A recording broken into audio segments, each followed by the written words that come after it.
8 మీరు వారి వలె ఉండకుడి, మీరు వారి వలె ఉండకుడి, మీరు మీ తండ్రిని అడుగక మునిపే మీకు అక్కరగా ఉన్నవేవో ఆయనకి తెలియను. దేవునికి స్తోత్రం.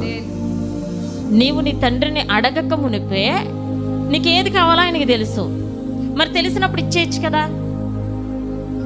నాకు ఏది కావాలో ఆయనకి తెలిసినప్పుడు ఆయన ఇచ్చేయచ్చు కదా. నాకేమి కావాలో తెలిసినప్పుడు ఆయన ఈజీగానే ఇచ్చేయచ్చు కదా.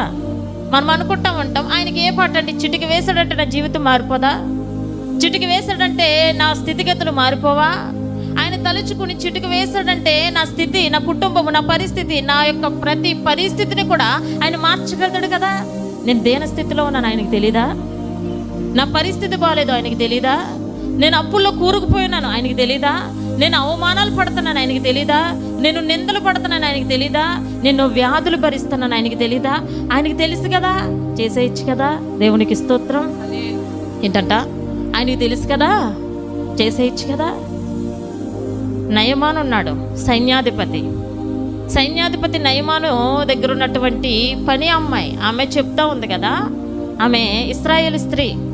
ఆ చిన్నది చెప్తా ఉంది కదా, ఏమని చెప్తా ఉంది? షోమ్రోనులో ప్రవక్త ఉన్నాడు. షోమ్రోనులో ఉన్నటువంటి ఎలీషా ప్రవక్త దగ్గరికి గనక నువ్వు వెళ్తే నీకు కలిగిన కుష్ఠరోగము పోతుంది. కాబట్టి నువ్వు షోమ్రోనుకి పోయి నీ ఒంటిని బాగు చేసుకోమని చెప్పి తన యజమానురాలతో చెప్పినప్పుడు, యజమానురాలు భర్త అయినటువంటి నయమానుకి చెప్పినప్పుడు నయమాను షోమ్రోను బయలుదేరి ఆ ఎలీషా ప్రవక్త దగ్గరికి వెళ్తా ఈ రథం మీద కూర్చుని ఆలోచించుకుంటా ఉన్నాడు కదా, నేను గొప్ప సైన్యాధిపతిని. అసలు నేను వెళ్తున్న తీరు చూసి ఒక్కసారే దైవజనుడు వణుకుపోతాడేమో నన్ను చూసి, నేను వెళ్తున్నటువంటి స్థితిని చూసి గబగబా పరిగెట్టుకుంటూ వచ్చేస్తాడేమో నా దగ్గరికి. అసలు నాకు వెళ్ళగానే అక్కడ సత్కార్యాలు ఎలా జరుగుతాయో, అసలు నేను సైన్యాధిపతిని, అసలు నాకు అక్కడ గౌరవాలు ఎలా ఉంటాయో, అక్కడ మర్యాదలు ఎలా ఉంటాయో. నేను సైన్యాధిపతిని, నా బంధువులు, నా బలగము, నా యొక్క ప్రతిదీ కూడా గుర్రములు, రౌతులు, వీటన్నిటిని చూసి అసలు ఏమైపోతాడో. దేవునికి స్తోత్రం. హల్లెలూయా. ఊహించుకుంటా వెళ్ళాడేమో. రథము ఆ యొక్క ఎలీషా ప్రవక్త గృహం దగ్గరికి లేదా సంఘం దగ్గరికి, మందిరం దగ్గరికి వెళ్ళి ఆగగానే ఏమైంది? ఎక్కడున్నాడు? సేవకుడు లోపల ప్రార్థన చేసుకుని ఒక పనివాడిని పంపించి చెప్తున్నాడు కదా, సేవకుడు నీతో చెప్పమన్న మాట ఒకటే, నీవు యోర్దానుకి పోయి 7 మారులు నీటిలో మునగమని చెప్తున్నాడు, 7 మార్లు స్నానం చేయమని చెప్తున్నాడు. అంతే. అప్పుడు నయమాన్ ఏమంటున్నాడు తెలుసా? 2వ రాజుల గ్రంథము 5వ అధ్యాయము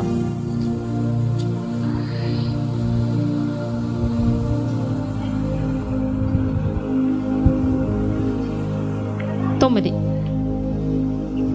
నయమాను గుర్రములతోను రథములతోను వచ్చి ఎలీషా ఇంటి ద్వారము ముందర నిలిచి ఉండగా, ఎలీషా నీవు యోర్దాను నదికి పోయి 7 మార్లు స్నానము చేయము, నీ ఒళ్ళు మరలా బాగై నీవు శుద్ధుడు వగుదువని అతనితో చెప్పుటకు ఒక దూతను, ఒక మనిషిని పంపించి చెప్పమన్నాడు ఈ మాట. ఈయన ప్రార్థనలో ఉన్నాడు, దేవుని బలిపీఠం దగ్గర ఉన్నాడు.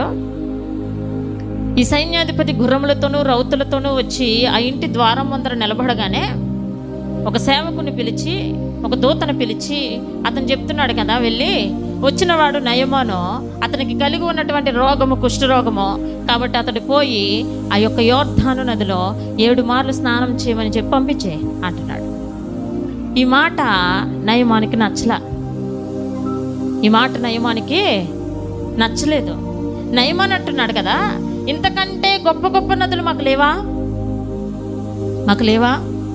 యోర్దాను కంటే గొప్ప నదులు మాకు లేవా? ఉన్నాయిగా. అక్కడ స్నానం చేయలేక ఇంత దూరం వచ్చింది. నేనేమనుకున్నానంటే నా రోగం ఎక్కడుందో అక్కడ ఆయన వచ్చి చెయ్యి ఇలాగ ఆడించి నా రోగాన్ని తగ్గించేస్తాడేమో అనుకున్నాను. నన్ను పోయి యోర్దాను నదికి పోయి 7 మార్లు మునగమంటాడేంటి? దేవునికి స్తోత్రం.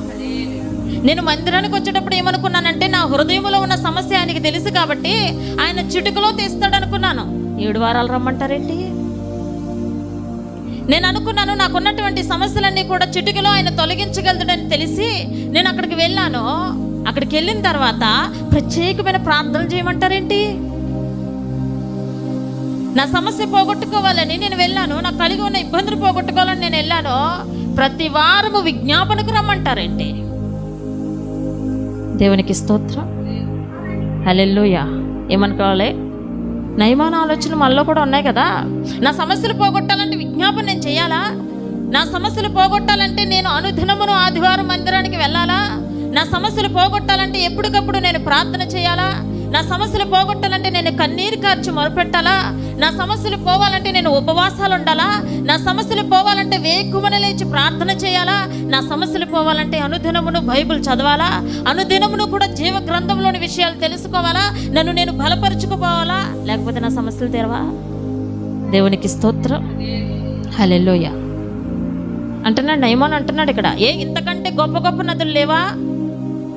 ఇంతకంటే గొప్ప గొప్ప పుణ్యక్షేత్రాలు లేవా? ఇంతకంటే గొప్ప గొప్పవి లేవా? ఎందుకు వచ్చాను నేను ఇక్కడికి? వచ్చినప్పుడు ఆ సేవకుడు వచ్చి నాకున్న రోగం పైన చెయ్యి ఇలా ఇలా ఆడిస్తే పోతుందని వచ్చాను. దేవునికి స్తోత్రం. నీ కలిగి ఉన్న రోగం దేవునికి తెలుసు. నువ్వు అడుగక మునుపే నీ అక్కర్లెరిగిన దేవుడికి నీ స్థితి తెలుసు. నువ్వు అడుగక మునుపే నీ పరిస్థితులు దేవునికి తెలుసు. నువ్వు అడుగక మునుపే నువ్వెందుకు వచ్చావో దేవునికి తెలుసు. నువ్వు అడుగక మునుపే నీ హృదయాంతరంగంలో దాగి ఉన్న విషయము దేవునికి తెలుసు. నువ్వు అడగక మునుపే నీ అక్కర్లెరిగినటువంటి దేవునికి సమస్తమును తెలుసు. అయినప్పటికీ కూడా నువ్వు ఎలా వెంబడిస్తున్నావో దేవుడు చూడాలి. దేవునికి స్తోత్రం, దేవుడు చూడాలి. అయ్యో వచ్చినవాడు నయమాను గొప్పవాడు, సైన్యాధిపతి కదా, గబగబా వెళ్ళిపోయి అతనికి కావలసిన సత్కార్యాలని చేసి నీకు ఎలా చేస్తే నచ్చుతుంది అన్నట్లు చేస్తే అది దేవునికి నచ్చదు. ఇది ప్రవక్తకి తెలుసు. మనుషులకు నచ్చినట్లుగా సేవ చేస్తే దేవునికి నచ్చదు. మనుషులకు నచ్చినట్లుగా ప్రార్థనలు చేస్తే దేవునికి నచ్చదు. మనుషులకు నచ్చినట్లుగా స్తుతి కూటాలకి సమయాలను కేటాయిస్తే దేవునికి నచ్చదు.